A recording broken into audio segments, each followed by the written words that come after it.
Nikita Mirjani, saya sudah menyarankan sama lawyernya itu buat pra peradilan untuk menguji sejauh mana Nikita Mirjani menjadi seorang tersangka, keabsahan ketersangkaannya. Ternyata sekaranglah terjawab ya. Jadi jawabannya begini teman-teman, ini informasinya A1. Ngapain Bang RD saya harus capek-capek pra peradilan gitu kan. Nah, justru yang akan kita lakukan itu adalah saya akan membongkar semua fakta-fakta yang terjadi. Jadi kalau yang dibebankan kepada saya ini nggak ada apa-apa. Ini yang akan saya ungkap itu banyak nanti akan menjadi orang yang akan ikut serta, ya kan, banyak yang akan menjadi tersangka dan ini merugikan negara. Itu akan saya bongkar semuanya. Makanya saya baru kali ini jujur aja, sebelumnya saya nggak ingat ada seorang tersangka yang minta disegerakan P21 dan dipersidangkan segera. Itu yaitu Nikita Mirjani. Ini ada apa? Ini sebetulnya kalaupun misalkan dulu melakukan pra peradilan, nggak bakalan ini terwujud. Kalau menurut saya kalah pihak kepolisian kalau ini pra peradilan. Cuman ini bukan pra peradilan, saya akan buktikan di pengadilan. Kan keren gitu loh. Kalau orang pra peradilan, orang itu kan bebas demi hukum. Karena memang orang ini tidak memenuhi unsur untuk ditetapkan sebagai tersangka. Nah, tetapi ketika orang itu sudah masuk ke ranah yuridis, ya ranah yuridis itu adalah ranah pengadilan, maka nanti dia akan membuat suatu fakta yang besar. Kalau misalkan di kepolisian yang dengar cuma polisi, tapi kalau di pengadilan nanti yang dengar adalah yang mulia dan terbuka untuk umum. Sebetulnya Nikita Mirjani sedang membuat suatu prototip yang namanya neutron. Jadi kalau itu meledak itu kan, ini kalau neutron itu kan asapnya itu bisa kemana-mana itu kan. Nah itu yang akan saya ciptakan. Ini sidang Nikita Mirjani ini akan geger itu. Jadi akan terbuka semua fakta-faktanya, termasuk mohon maaf nanti ada oknum penyidik. Lanjut, kita aja dulu. Percakapan Nikita Mirjani dengan si pelapor ini kan berbicara masalah perdata ya, karena di situ ada material yang dilihat. Di KUHP Perdata 13.8 dan di KUHP Perdata 13.20 itu bersifat konsensualisme. Apa itu asas konsensualisme? Adalah kesepakatan. Jadi sudah sepakat kalau orang mentransfer, oke deh, gua transfer lah ke lu ya, dan gue ikhlas, itu tidak bisa dilakukan upaya hukum. Karena apa? Sudah mengikat asas konsensualisme di situ. Nah, kalau tiba-tiba orang ketika memberikan sudah sepakat terus menjebak melaporkan polisi, ya, maka di pasal 36 kalau pengadilan itu Nikita Mirjani bebas demi hukum, itu pelapor terancam 6 tahun penjara itu. Karena menuduh tanpa bukti. Kata siapa? Kata putusan pengadilan. Enak banget sikapnya tuh. Gitu loh.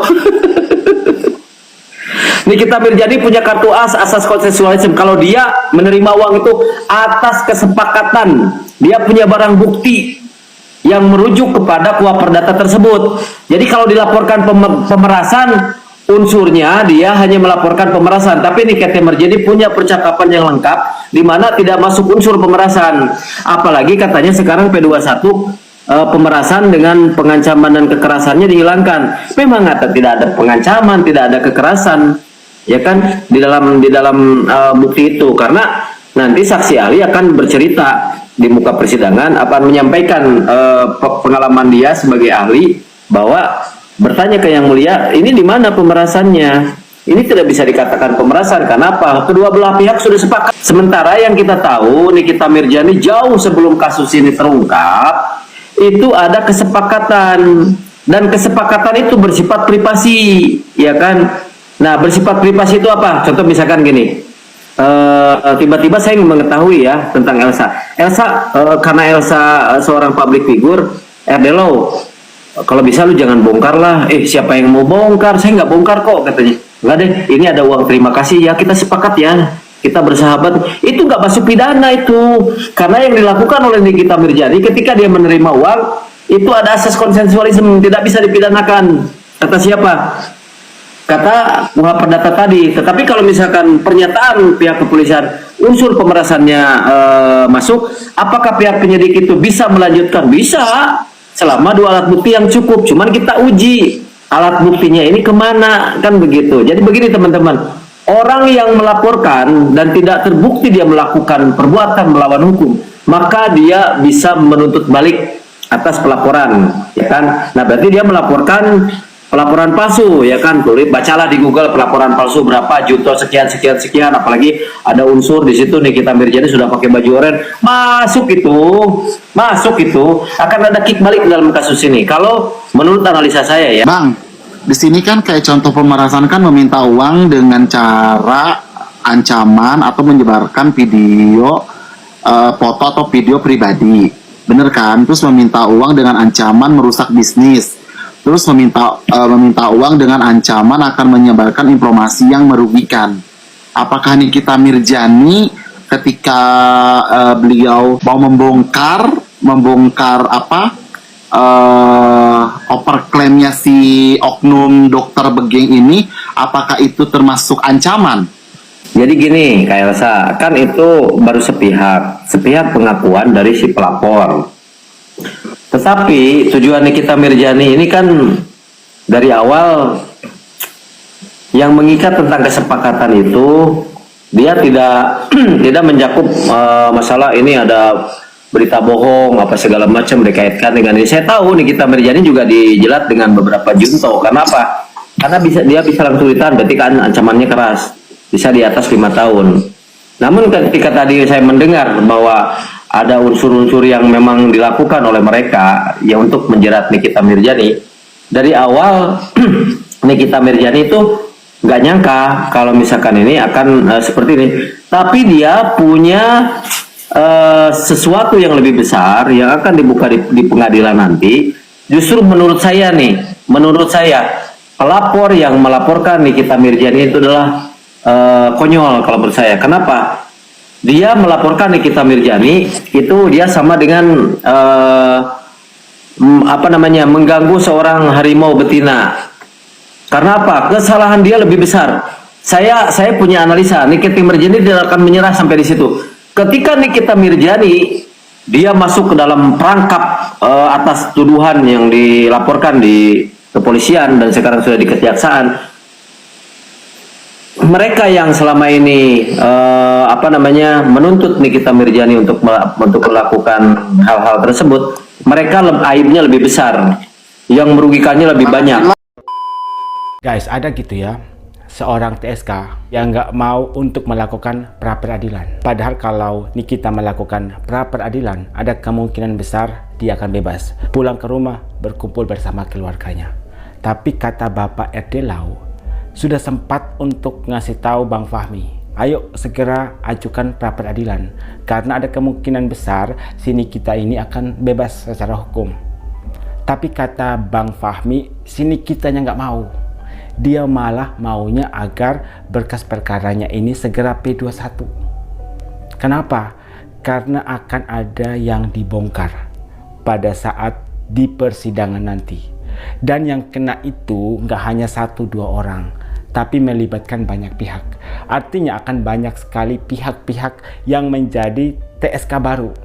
Pada saat persidangan Nikita Mirzani ini sedang berlangsung, siapa-siapa sajakah pihak tersebut sampai dengan saat ini kita masih belum ketahui. Berarti apa yang dikatakan oleh Bang Fahmi benar, akan ada kartu as yang akan dibongkar oleh Nikita Mirzani pada saat persidangan nanti. Bukan hanya Nikita Mirzani, Mail juga. Si Mail punya rekaman suara yang utuh, no edit, no cut, dan belum pernah disebarkan dimanapun. Dan ada satu yang bikin heboh. Katanya ada salah satu penyidik yang kemungkinan besar terlibat. Penyidik yang mengurus berkas perkara dari Nikita Mirzani. Siapa sosok itu? Kita belum tahu, karena Bapak RD Lau hanya memberitahukan kepada kita bahwa ada satu penyidik atau oknum penyidik yang terlibat di kasus Nikita Mirzani. Bang RD Lau bongkar-bongkaran. Kenapa Nikita tidak mau mengajukan pra peradilan?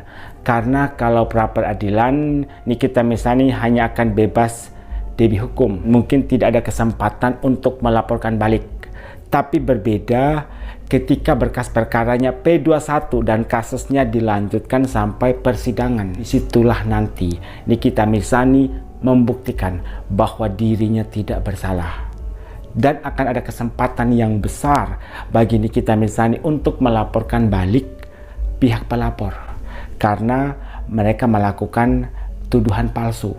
Melaporkan Nikita Mirzani dengan 3 pasal, padahal ketiga pasal itu tidak sepantasnya disematkan kepada Nikita Mirzani. Kalau memang betul, berarti cerdas banget Nikita Mirzani. Bisa berpikir sejauh itu. Seorang wanita kalau mengalami kasus seperti ini, pasti akan lebih memilih untuk melakukan pra-peradilan kan? Agar segera bebas demi hukum, kemudian berkumpul bersama keluarganya.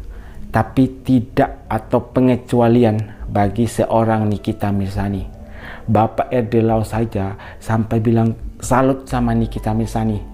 Ternyata dia adalah sosok yang cerdas, nggak sembarangan untuk mengambil langkah hukum. Setelah sampai di pengadilan, semua akan dibongkar. Tidak ada kata damai. Sudah tahu kan, Ami itu tahu semua kartu as dari mereka. Makanya banyak banget yang berniat untuk memenjerongkan seorang Nikita Mirzani. Dari awal kan sudah bisa dilihat kasusnya itu agak lain. Betul nggak? Nggak sabar nunggu Ami untuk speak up atau keluar-keluar di persidangan nanti. Dan kita tunggu juga respon dari pihak pelapor atas pembelaan yang telah dilakukan oleh Nikita Mirzani. Kemudian ada postingan selanjutnya, pagi baru melek, minum kopi, buka handphone, ada trending topik. Banyaknya pihak yang mempertanyakan Polela bisa kena sanksi apabila dengan cepat mereka menetapkan pasal yang salah dan ada detik-detik merubah pasal sebelum P21 disahkan. Dari kemarin yang ngikutin akun saya, kan saya sudah bilang ada apa dengan pihak Polela. Ini dari pemilik akun yang akhirnya speak up mewakili suara hati dari penggemar Nikita Mirzani. Kami mewakili fans Nikita Mirzani mau bertanya, kenapa hukum ini keras sekali untuk seorang Nikita Mirzani dan sangat lembut untuk pelapor dan yang lainnya. Ada apa ini? Pelapor yang banyak merugikan masyarakat. Kalau tidak ada Ami dan Doktif, mungkin kita sebagai masyarakat tidak akan bisa untuk menilai skincare ini berbahaya atau tidak, kandungannya berbahaya atau tidak, aman nggak dipakai atau tidak. Tapi setelah kehadiran Doktif dan Nikita Mirzani, banyak sekali konsumen yang merasa terselamatkan. Yang menarik itu ya, soal perkataan dari Bapak RD Lau. Katanya ada salah satu pihak penyidik atau oknum, kita katakan seperti itu, yang diduga terlibat. Berarti ada dugaan di sini bahwa ada suatu permainan gitu ya. Suatu permainan untuk berkas perkara dari Nikita Mirzani yang seharusnya atau tidak sepantasnya P21 tiba-tiba P21. Tapi itu masih dugaan, belum tentu kebenarannya karena tidak ada bukti yang valid.